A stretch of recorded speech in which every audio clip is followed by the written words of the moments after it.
Students, welcome to my new video, and today I am going to solve exercise 5.3 of class 10th NCERT book CBSE board. So let's start exercise 5.3 and question number 17.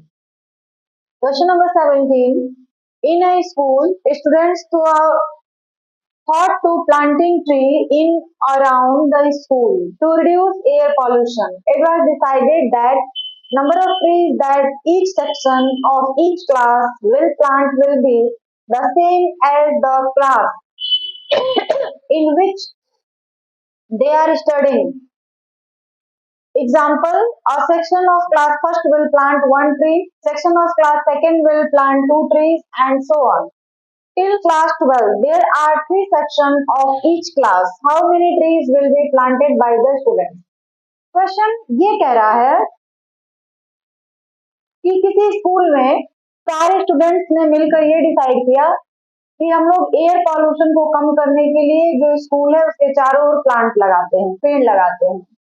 और वहां पे एक rule ये बनाया गया कि जो जिस क्लास में पढ़ता है उतना ही प्लांट वो लगा सकता है। ठीक है, जैसे मान लीजिए कोई स्टूडेंट है, अगर वो क्लास फर्स्ट में पढ़ता है तो वो एक प्लांट लगाएगा, क्लास सेकंड में पढ़ता है तो दो प्लांट लगाएगा, और क्लास थर्ड में पढ़ता है तो तीन प्लांट लगाएगा। और हर क्लास के थ्री सेक्शंस हैं। ठीक है, और वहां पे उस स्कूल में कितनी क्लासेस चलती हैं? क्लास 1 to लेकर 12। आ रही बात समझ में? और ये डिसाइड किया है कि हर क्लास के स्टूडेंट जिस क्लास में पढ़ते हैं उतना ही ट्रीज लगाएंगे। तो इसको हम लोग कैसे सॉल्व करेंगे, देखिए। Since each class have three section,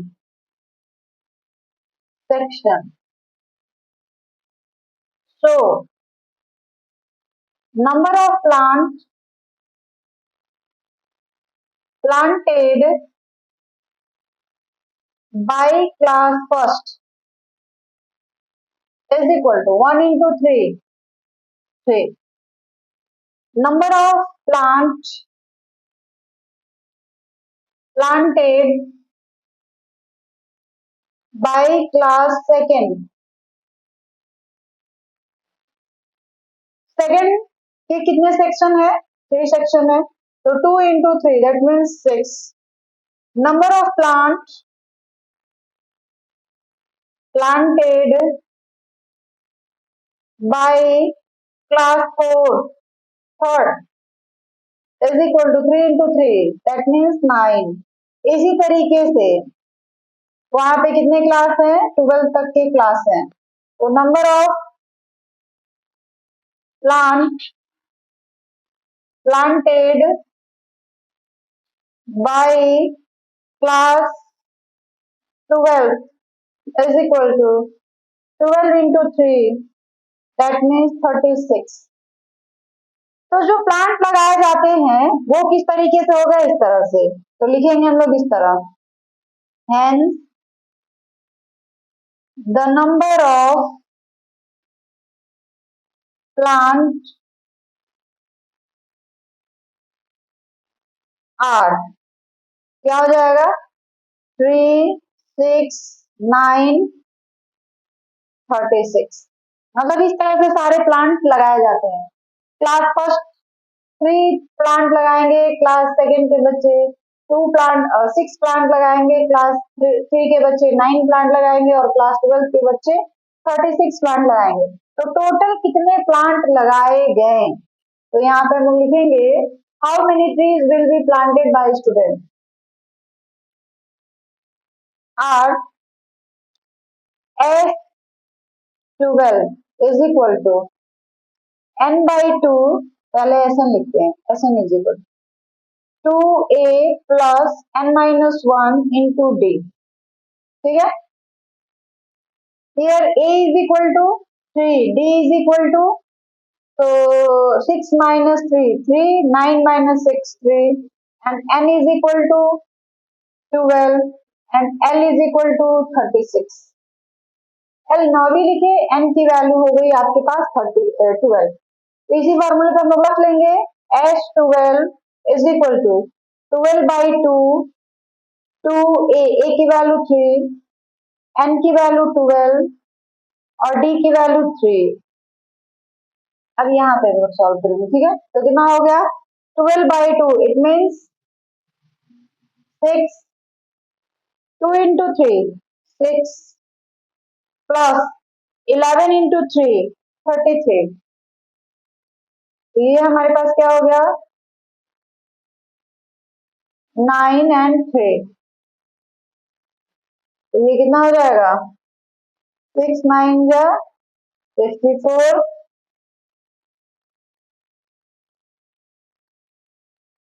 तो टोटल नंबर ऑफ प्लांट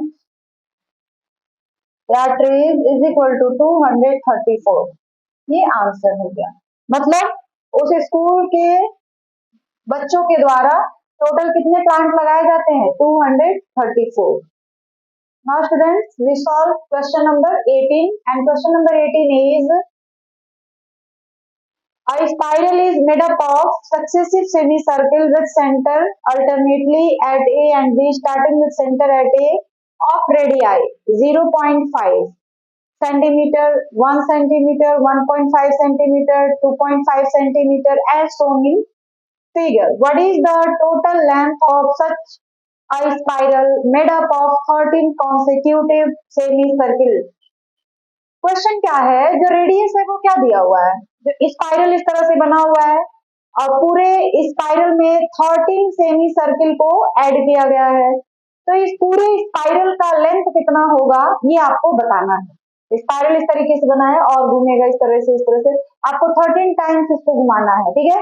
और 13 टाइम्स घुमाओगे तो उसमें टोटल लेंथ कितना होगा स्पाइरल का ये आपको फाइंड आउट करना है।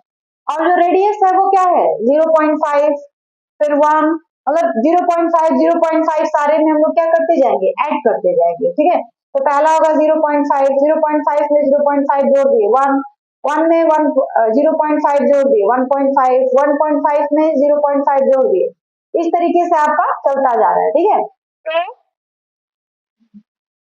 Length of semi circle is equal to 1/2 2 pi r, 2 cancel क्या हो जाएगा पाई आर, क्लियर है। नाउ L1 जो है मान लीजिए कि L1 जो है length of first semi circle है, L2 जो है length of second semi circle है, L3 जो है length of third semi circle है। इस तरीके से आपको दिया गया है। तो L1 is equal to pi R1, pi R1 की जगह हमने रखा 0.5, ठीक है। तो 0.5 आप रखेंगे तो क्या हो जाएगा, इसको आप ऐसे भी लिख सकते हैं 1 इंटू 0.5 इंटू पाई लिख सकते हो। चलिए L2 पाई R2, पाई R की जगह पे आपको क्या रखना है 1.5 पाई R2। तो R2 की वैल्यू जो है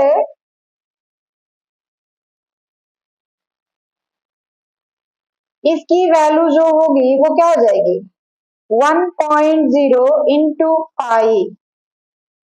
तो इसको आप क्या लिख सकते हैं, ये कैसे आएगा, आप इसको ऐसे लिख सकते हैं 1 आपको लाना है, जैसे देखिए पाई इंटू 0.5, तो ये ऐसे आपने लिखा 1 से मल्टीप्लाई कर दिया 1.0 इंटू पाई, तो आप इसको ऐसे लिख सकते हैं 2 इंटू 0.5 पाई।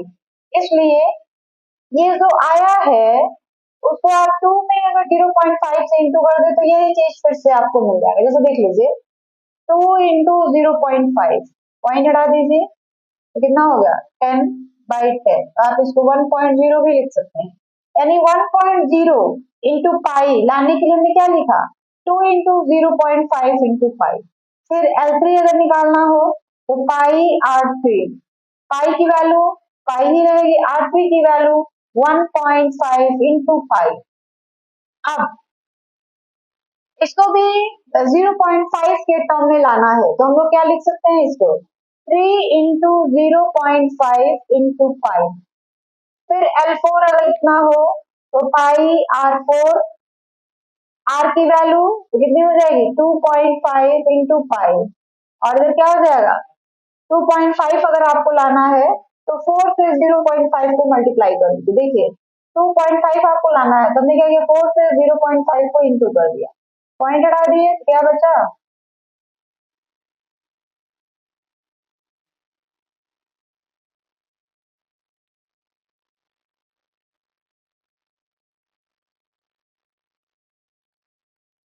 2.5 नहीं 0, ये क्या हो जाएगा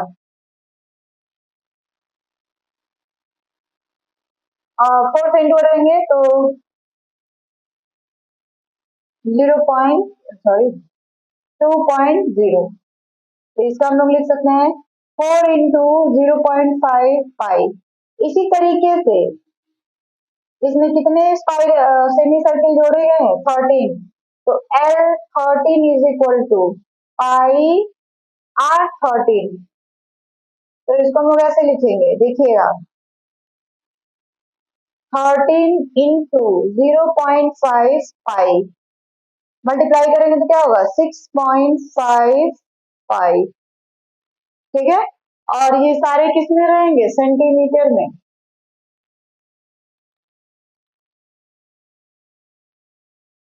अब हमको टोटल लेंथ निकालना है, तो जो नाउ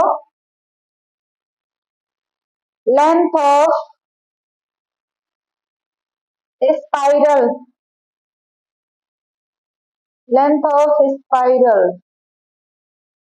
इज इक्वल टू, इन सारे लेंथ को हम लोग क्या कर देंगे जोड़ देंगे, तो पहले क्या जोड़ेंगे 1 into 0.5 pi plus 2 into 0.5 pi plus 3 into 0.5 pi plus 4 into 0.5 pi plus क्या हो जाएगा 13 इंटू 0.5 पाई, सब में कुछ कॉमन मिल रहा है 0.5 पाई, तो कॉमन ले लीजिए 0.5 पाई हमने कॉमन निकाल लिया, क्या बचा हमारे पास 1 2 3 4 13। अब इन सारे का सम निकाल देना है, तो हम लोग यहाँ से स्टार्ट करते हैं, ठीक है। अब इसको क्या करना है, ये सारा जो है एपी की सीरीज में है तो इसको हम लोग ऐड कर देंगे, तो क्या हो जाएगा देख लीजिए, इस सीरीज में a इज इक्वल टू कितनी है, इसके लिए a is equal to 1, b is equal to 1 and l is equal to last term जो है वो कितना हो जा रहा है 13, ठीक है। अब हमको f14 का मान निकालना है, तो Sn इज इक्वल टू क्या होता है n/2 a plus l, f14 n की जगह 13/2 a की जगह क्या रखी जाएगी 1, और l की जगह क्या रखा जाएगा 13, तो कितना हो जाएगा 13/2 इंटू 14, तो ये हो जाएगा 91, ठीक है। अब देखिए इतने, इस पूरे की वैल्यू आ रही है 91, उसको मल्टीप्लाई करना है 0.5 इंटू पाई से, तो क्या हो जाएगा now length of spiral 0.5 pi into 91, देख लीजिए 0.5 पाई इंटू 91, तो 0.5 पाई की वैल्यू 22/7 और 91, पॉइंट हटा दीजिए इसका, 5 से 2 टाइम कट जाएगा, 2 से ये 11 टाइम्स कट जाएगा, फिर 7 से ये 13 टाइम कट जाएगा, फिर 13 इंटू 143 सेंटीमीटर, यानी लेंथ ऑफ स्पाइरल जो होगा, टोटल लेंथ ऑफ स्पाइरल जो आएगा वो कितना आ जाएगा 143 सेंटीमीटर। आगे बात समझ में, तो इस तरीके से हमने क्वेश्चन नंबर 18 जो है उसको भी कंप्लीट कर दिया। टोटल लेंथ ऑफ स्पाइरल कितना मिल जाएगा 143 centimeter. Clear?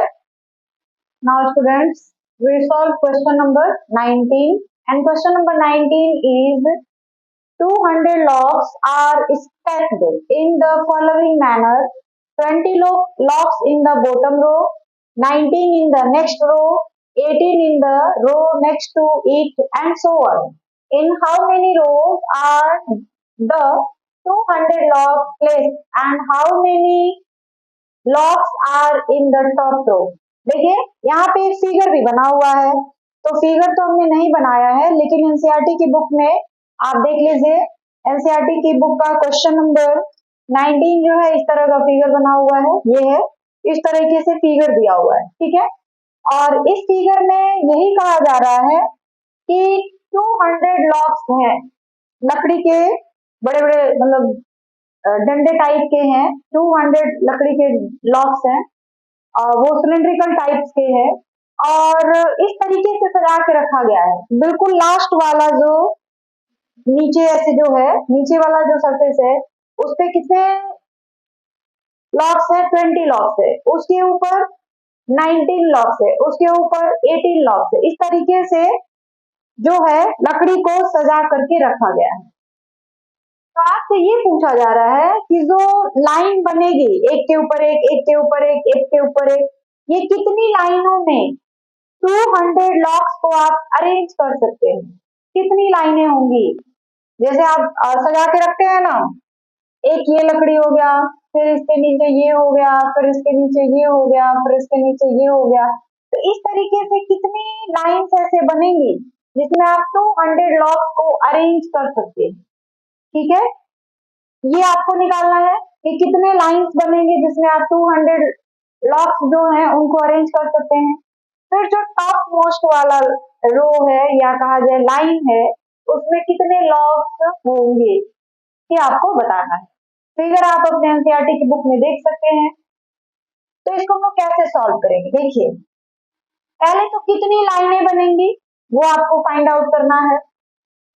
तो कितनी लाइनें बनेंगी उसके लिए आपको n का मान निकालना है। दूसरी चीज SN, यानी टोटल लकड़ियों को जोड़ने पर कितना आएगा? 200 ही आएगा, क्योंकि 200 लॉक्स ही दिए गए हैं आपको, तो SN की वैल्यू दे दी गई है। क्लियर है? 200 दे दी गई है। अब देखिए हम लोग क्या करेंगे, number of logs solution, number of locks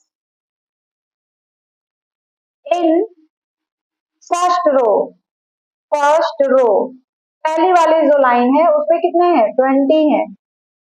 number of logs in second row, number of logs in second row एक कम हो गया है, 19।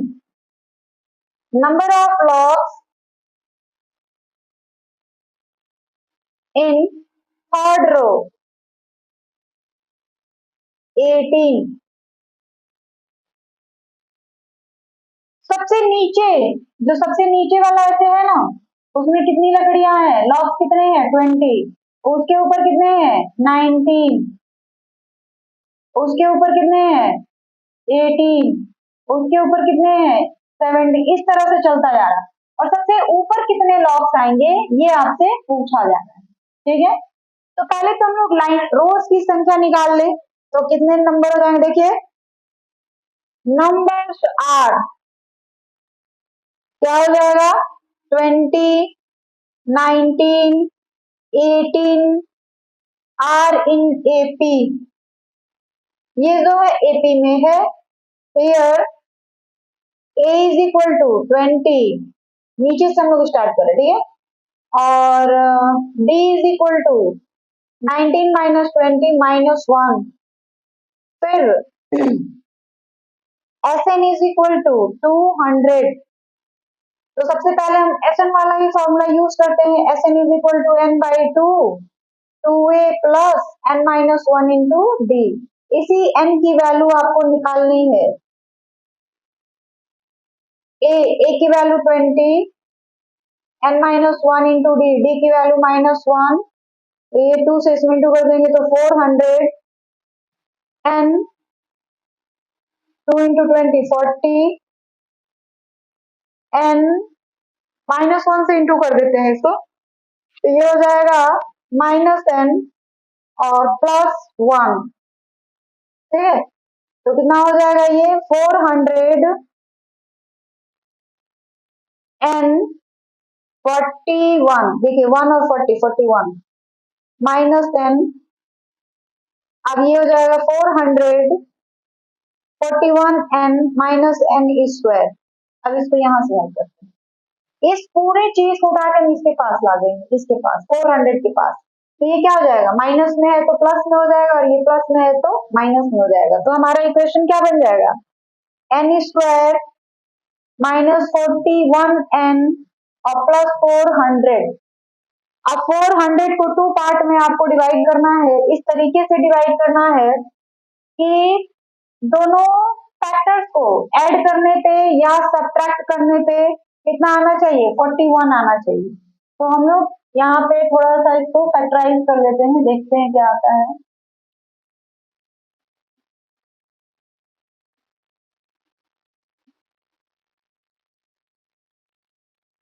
5 25 एंड 16, 25 एंड 16 कितना हो जाएगा, आ जाएगा। तो इसका हो जाएगा, जो फैक्टराइजेशन बनेगा वो क्या क्या बनेगा, 25n -16n +400 is equal to 0। हम इसको ऐसे भी लिख सकते हैं, थोड़ा सा अपने फायदे के लिए, ठीक है, ताकि कॉमन लेने में हमको इजी होगा। अब कॉमन क्या मिलेगा इन दोनों में, n n-16, इन दोनों में -25, तो n-16 n-16 और n-25 is equal to 0। n-16 is equal to 0, तो n इज इक्वल टू 16 और n-25 इज इक्वल टू 0, तो n इज इक्वल टू 25। तो n की वैल्यू 16 भी हो सकती है और n की वैल्यू 25 भी हो सकती है, यानी उसमें जो लाइनें इस तरीके से बनी हुई है वो या तो 16 हो सकती है या फिर 25 हो सकती है। अगली बात समझ लें, अब आपको क्या निकालना है कि जो बिल्कुल टॉप वाला रो है, बिल्कुल नीचे नहीं, टॉप वाला जो रो है उसमें कितने लकड़ी के लॉक्स होंगे, कितने लॉक्स होंगे, तो उसके ऊपर तो कोई और रो है नहीं, केवल टॉप वाले पे पूछा जा रहा है, अब उसके ऊपर कोई लकड़ी उकड़ी नहीं, तो फिर हम लोग क्या निकालेंगे, nth टर्म निकालेंगे, an इज इक्वल टू 0, ठीक है। तो an का लिए फॉर्मूला क्या हो गया, a plus n-1 into D is equal to 0, उसके ऊपर कोई अब लाइन नहीं है ना, इसलिए तो a की वैल्यू कितनी हो जाएगी, जो सीरीज है हमारे पास 20, n डी की वैल्यू कितनी हो जाएगी -1, तो ये हो गया 20 -n +1 इज इक्वल टू 0, तो ये हो जाएगा 20 + 1 21 -n is equal to 0 implies that n is equal to 21। तो जो सबसे ऊपर वाला रो है, how many locks are in the top row, there are, answer लिखेंगे, there are 21 locks in top row. आगे बात समझ में, जो सबसे ऊपर वाला रो है उसमें कितने लॉक्स है, 21 लॉक्स। क्लियर हो गई बात, तो ये हमारा क्वेश्चन नंबर 19 सॉल्व हो गया है।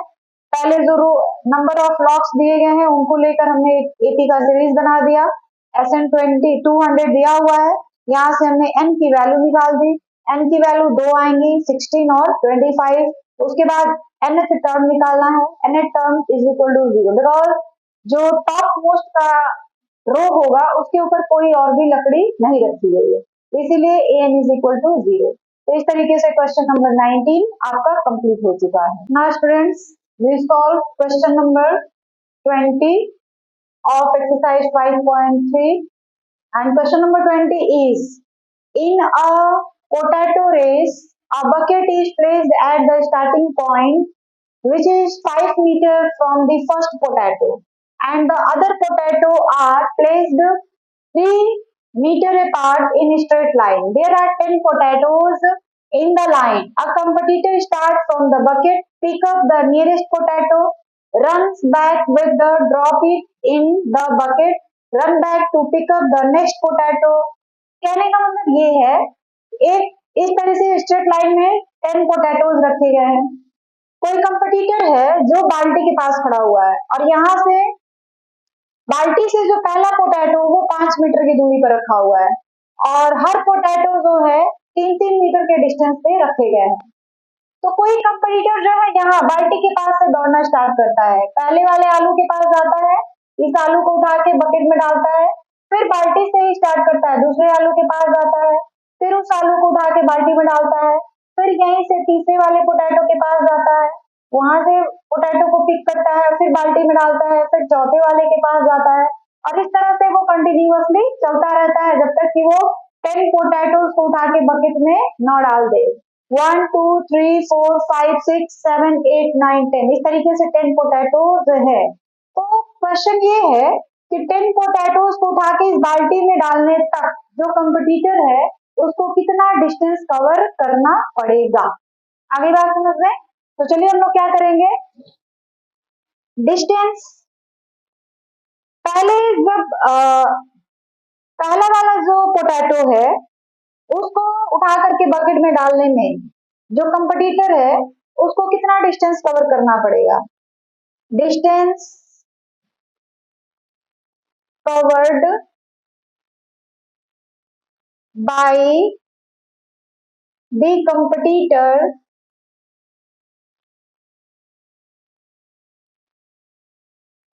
To pick first potato is, देखिए यहाँ से फर्स्ट पोटैटो के पास जाएगा तो 5 मीटर और फिर रिटर्न बाल्टी में पोटैटो को लाके डालेगा तो कितना मीटर का टोटल डिस्टेंस हो गया, 10 मीटर। ठीक है, same distance covered by the competitor to pick second potato is क्या हो जाएगा, तो देखिएगा पहले वाले पोटैटो को उसने बाल्टी में डाल दिया, अब क्या करेगा यहीं से स्टार्ट करेगा दौड़ना और सेकेंड वाले आलू के पास आएगा यहाँ तक, तो कितना डिस्टेंस वो आया है 5 और 3 मीटर 8 मीटर और फिर वो वापस ले जाके उसको बकेट में रख देगा तो टोटल डिस्टेंस कितना हो गया 16 मीटर। फिर सेम वही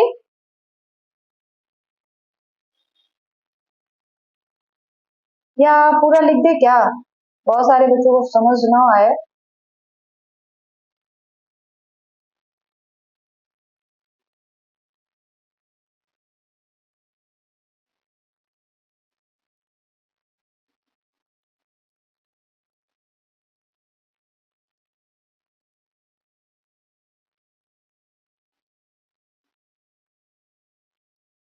कितना हो गया, सिमिलरली सिमिलरली थर्ड पोटैटो को वो कितना डिस्टेंस कवर करेगा थर्ड वाले के लिए 22 मीटर। कैसे देखे, थर्ड वाला पोटैटो यहाँ पर है तो वो बाल्टी के पास से चलना स्टार्ट करेगा और कितना डिस्टेंस कवर करेगा 5 और 3 8 8 एंड 3 11, फिर यहाँ से आलू को पिक करेगा उठा के फिर बकेट में डालेगा तो 11 गया और 11 आ गया 22। इसी तरह फोर्थ के लिए क्या करेगा, देखिए फोर्थ यहाँ पर है ना, तो 5 3 8 8 एंड 3 11 11 एंड 3 14 मीटर डिस्टेंस आएगा, फिर आलू को पिक करेगा फिर बाल्टी में डालेगा तो कितना हो जाएगा 28 मीटर। ठीक है, सिंस द डिस्टेंस आर क्या क्या है 10 16 22 28 form an AP,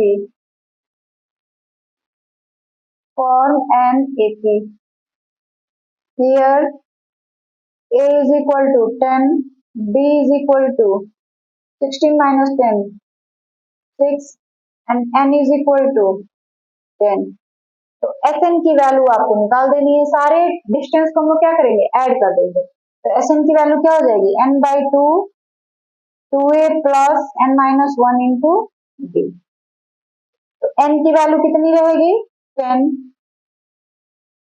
2 ए की वैल्यू 10 n की वैल्यू भी 10, तो 10 इंटू 10 माइनस 1 9, 9 इंटू 6, तो 9 इंटू 6 कितना हो जाएगा?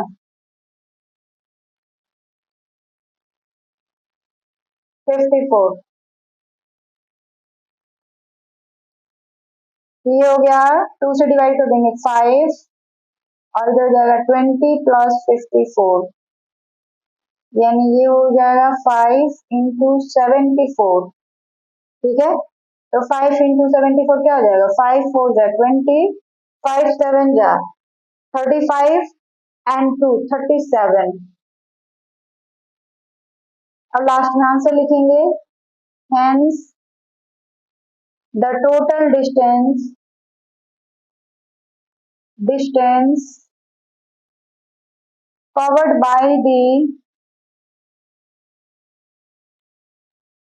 covered by the competitor is 370 metre. 370 metre, ये हो गया आपका आंसर। आगे बात समझ में। तो इस तरीके से क्वेश्चन नंबर 20 भी आपका कंप्लीट हो गया। एक्सरसाइज 5.3 भी पूरी तरीके से कंप्लीट हो गया है। और अगर आप हमारे वीडियो पे नए हैं और हमारी वीडियो आपको अच्छी लगती है, तो प्लीज मेरे वीडियो को ज्यादा से ज्यादा लाइक, सब्सक्राइब और शेयर करें।